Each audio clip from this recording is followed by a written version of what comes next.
All right, shalom, shalom. All right, before I get started, I want to give all praises to Yahweh, Ba'ashem Yahushai, Ba'ashem Rakai Kodash, double honors to the apostles and elders, a great millstone that rule well. Peace and salutation to the Akim that's pushing his word in truth and sincerity throughout the four corners of the earth. This is the brother Zayan Amar from the GMS Detroit by Camp. Coming with another video, through the spirit, dealing with what's about to come on the whole world, basically martial law, you know.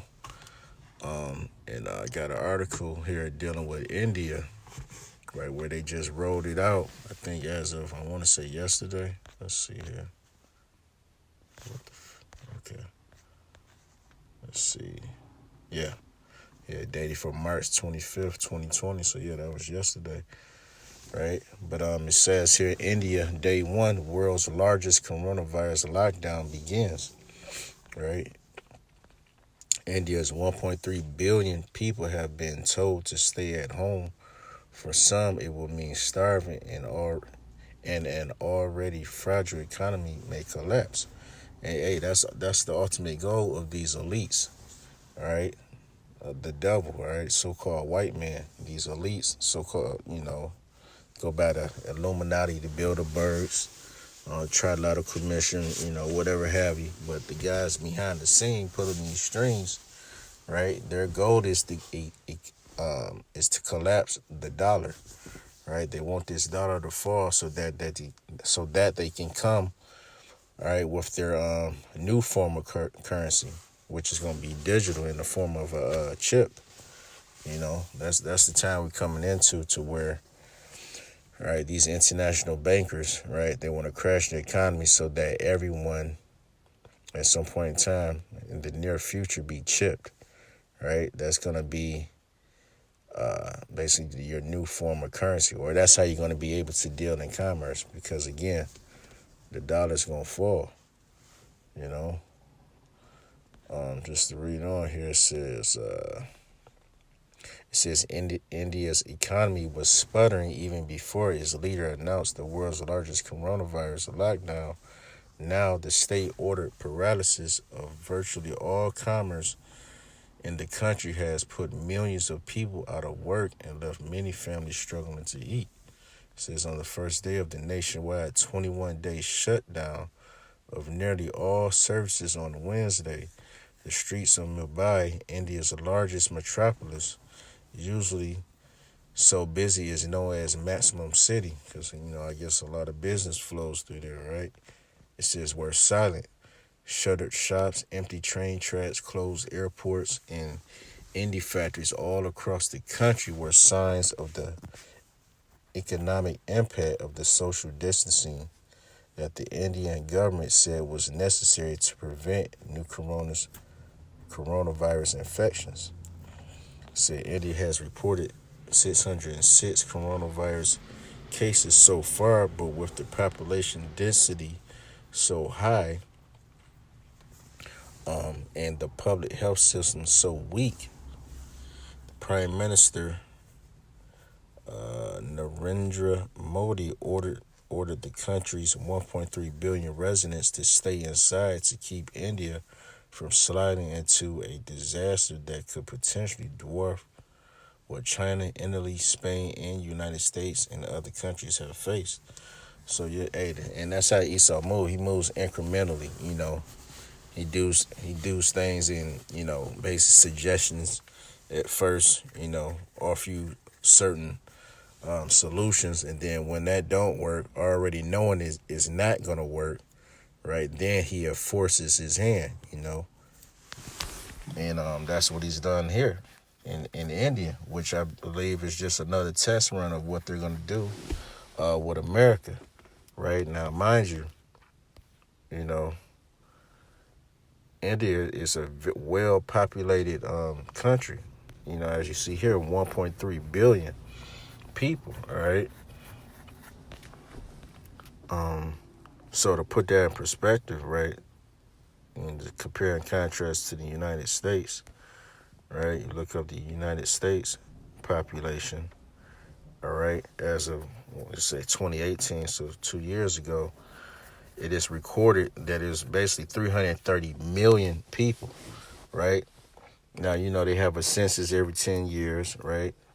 Which we're up for one now this year.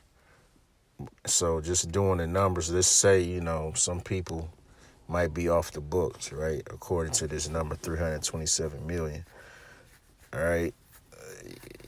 We can add, let's just for the sake of, we can add like another 70 million people. So they're putting you at 500 million, right? But that number still doesn't compare, right? It pales in comparison to the 1.3 billion people, billion, mind you, with a B, right? People in India, right? So I say that to say that if they can mandate martial law, okay, in this country, India, right, United States will be light work. It'll be easy, right? It'll be an easy thing, right? Just doing the numbers, all right? Let's see what else. Just reading on, I said, but Mr. Modi's effort to prevent the spread of the virus will lead to his own, how you say that, calamitous damage, if I'm saying that right. But anyway, manual laborers have no work. Farmers cannot tend fields, right? Now that's something because here in America, right, they have what they're calling,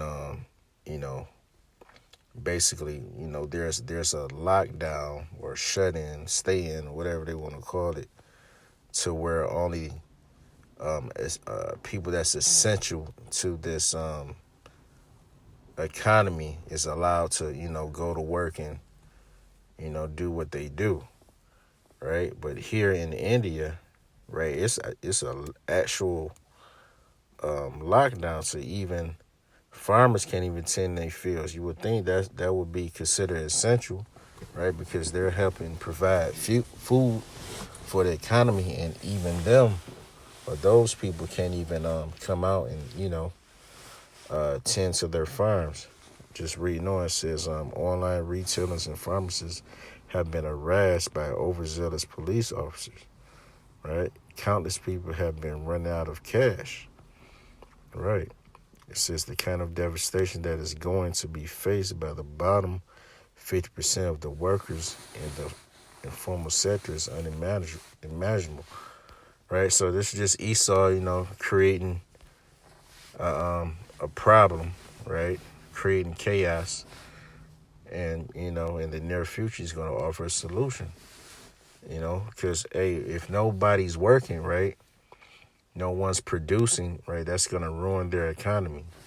There's no commerce going on, ain't no buying and selling, this and that. At the same time, you probably have people in fear where, they may be going online trying to, get money out of the bank, this, that, and the other, because, people hip to what's going on. You know what I'm saying? So you got all this traffic flooding through these banks, right, where they're pulling out money. And, hey, it's just a bad recipe. It's a bad recipe to destroy the economy, or a great recipe to destroy the economy, depending on how you look at it. But this is, Esau at work right here, So, that's that. Grab a few scripts and I'm going to close out. But nonetheless, we know that these things are coming to America. All right, we ain't too far removed, all right, from what's going on, hell, around the world. Hey, this is Esau, making his last hurrah to basically be God on earth, to know the whereabouts of all the people, right, to know it, all their financial records, their health records, like I say, their whereabouts, He's trying to be the Most High, But hey, the Most High is about to ruin his plans, though. He's about to ruin his plans. He's not going to be able to fully enjoy, the fruit of his labor. right? Because Esau is going into slavery, right? Under the so-called Negroes, Latins, and Native Americans, right? The Israelites, right? It's basically we're coming into a transition of kingdoms, right? And the Lord's just letting it play out to show that his word is true. But real quick, this is Isaiah 10:1. It says, "Woe unto them that decree unrighteous decrees, and that write grievousness which they have prescribed." Because basically leading up to that, the chip, the RFID chip, the mark of the beast, that's an unrighteous decree, right? Because one, according to our law, you're not supposed to be, make any markings in your flesh. We're not supposed to be, having our skin, our flesh pierced with anything, marked with anything, right? That chip is an unrighteous decree. And moreover, this so-called white man, he doesn't have, it's like basically who is him to number the people? Who is he to know the whereabouts of any and everybody, You know what I'm saying? He's a nobody, right? But hey, it's okay because the Most High, he's gonna put him in his place, That script, this is John 10:10. It says, "The thief cometh not, but for to steal and to kill and to destroy." All right, the thief being a so-called white man, the devil. All right, he's deceiving the people. All right, with the solution of social distancing and staying in the house and just letting this virus pass. He presents these things as if he's looking out for you, as if he's as if he cares, right? But ultimately, hey, he's trying to get rid of the population. He's trying to reduce the population down to 500 million, right? According to his Georgia Guidestones. So this devil, man, you can't trust him. He'll say one thing and he'll do another each and every time, right? That's how he rules. That's one of his weapons outside of the sword, is deceit. He tells you what, makes the people feel good, right? And basically like a serpent, he catches them off guard and he bites them, right? All right, so